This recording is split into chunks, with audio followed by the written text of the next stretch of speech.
we are, guys. I love batch cooking. Big batches, lots of food, load up the bank account. We're about to throw down on a pan the size of a fish tank, so come right back for my balsamic braised lamb shanks.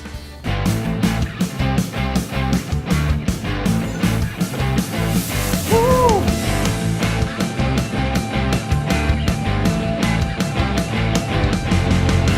Keep it paleo. We're gonna start off with our lamb shanks. The reason I like these guys is because they cook down. There's a lot of connective tissue in here. They're tender, a lot of gelatin in the sauce, and they're a good alternative to like chicken breasts and steak or the stuff you might typically buy in the meat department. So I've got a pan heating up here. I'm gonna put some olive oil, and then I'm just gonna salt the outsides of these and get them right in the pot. Using a high walled pot, that will prevent like making a huge mess of your kitchen. It'll kind of help contain the oil as it cooks. And then I'll probably do 4 and 4. I've got 8 total shanks. We'll get 4 in here seared off on all sides and then knock out the other 4. If you overcrowd the pot, it's gonna take forever to sear them off and you probably won't get the caramelization you're looking for. The veggies we're gonna use are what we call mirepoix, which is a mixture of onions, carrots, and celery. And I usually do about an equal amount of each one. I'm gonna start off with 3 onions, 3 large onions. And we're going for a large dice, something about this size. Up next are the carrots. These guys I'm not even gonna peel. We're going for kind of a rustic look on everything. Braises are gonna break things down, but they're kind of a hearty offering, so that's my thought when I leave these unpeeled. We've already rinsed them, we're good to go. All right guys, the shanks are coming along. Take a look, we're getting our caramelization. I'm gonna start turning them. The carrots are done. I always will cut them in half. I'm not a fan of the carrot coin. So cutting them in half, and then we're going for like a similar size to our onion chunk. So up next is the celery, and same concept as with the carrots. I'll slit them down the center so that we don't have the other dreaded cut, the horseshoe cut. All right, so down the middle, and then similar size to our carrots and onions, something like that. All right, celery's knocked out. Take a look over here. All right, so the shanks are coming along nicely. What we're looking for is something like this on all sides, top and bottom. We need a couple more minutes to get this and this done, and then we'll check back in. All right, guys, come back in.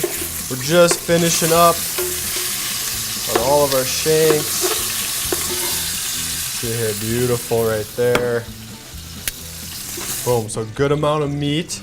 You have to agree. Then I'm gonna go in, leaving going with my mirepoix into that same oil. So we've effectively deglazed the pan. Got a good shine on our veggies. Now is where the balsamic vinegar comes in.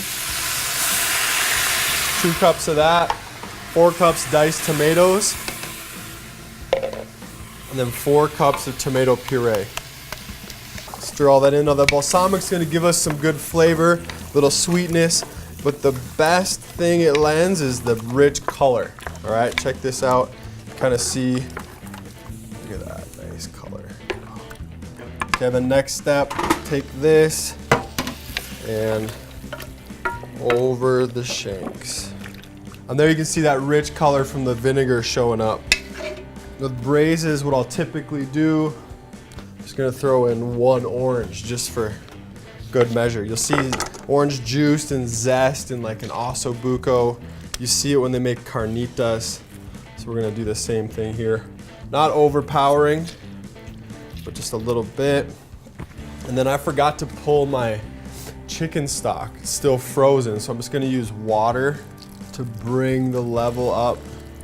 Just gonna go with the whole thing here. You want liquid almost covering these guys at least halfway up. These veggies will release some moisture as well, but now we're just gonna make a kind of a bath that these will sit in, slowly simmer, tenderize. It's gonna be awesome. All right, now we'll cover these with a double layer of foil, nice and tight, so that the moisture is trapped in there. I'm gonna go 325 for about 4 hours, turning them halfway through. So after 2 hours, we're gonna turn all the shanks over, check on them, taste the sauce, all that good stuff. So putting these in the oven. Here we go. Shanks are done. I let these rest for about 20 minutes. At this point, they've rested for 20 minutes in their braising liquid. Awesome. You can see here, the bones are starting to show up. See that? Everything's slid down and then this stuff's just fork. Super tasty and fork tender. Good rich looking sauce. And what I'm gonna do, I'm gonna plate this up for you kind of family style on this big platter over here. Something you could make at a holiday or party, something like that. Got it?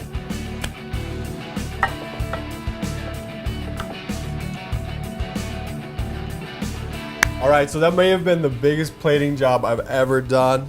But if you're gonna show up to a party or a holiday gathering, you better show up in style.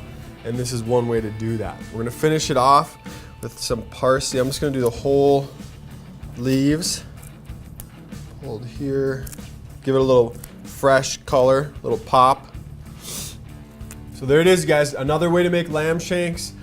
Simple ingredients, simple technique. Give this one a shot. If you're meal prepping, what I do is I'll just pull all the meat off of one of these shanks, put it in a quart container, and then fill it up with sauce. So I hope you've been encouraged and that you give this one a go and that you always do your best to keep it paleo.